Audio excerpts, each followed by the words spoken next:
आइए देखते हैं बैठन मजा आएगा। 500 বছরের ভিতরে স্পেনে মসজিদে আজান হয় নাই।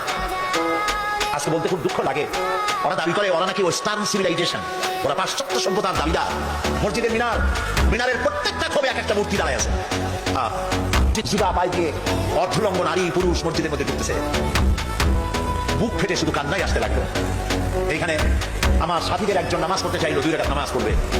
এক পুলিশ এসে বললো, ভুলে যাও, এটা তোমাদের একদিন মসজিদ ছিল, এটা এখন মসজিদ না, এটা গির্জা, সেজদা দিতে দেবো। Wake up to reality. আমি আছি আর্জেন্টিনার সবচেয়ে বড় মসজিদের সামনে। একটু পরে জুম্মার নামাজ, টুপি পাঞ্জাবি পরে বের হয়েছে প্রত্যেকে, মানে অনেকে আমাকে সালাম দিচ্ছে, বলছে আসসালামু আলাইকুম, আমি আবার উত্তর দিচ্ছি। তারা কিন্তু মুসলিম না, আর্জেন্টাইন, তারা মুসলিম না, কিন্তু তারা আমাকে দেখে বুঝতে পারছে আমি মুসলিম। আমি টুপি পরেছি যেহেতু আমি মুসলিম, তারা মুসলিম সম্পর্কে জানে, তো আমাকে সালাম দিচ্ছে। আমি তাদের সালামের উত্তর দিয়েছি সৌজন্যতা বোধ হিসেবে। যে আর্জেন্টিনা নিয়ে আমরা বিভিন্ন ধরনের কথা বলি, বিভিন্ন ধরনের প্রোপাগান্ডা বলি, বিভিন্ন ধরনের অপতথ্য ছড়াই, সবকিছুই মিথ্যা।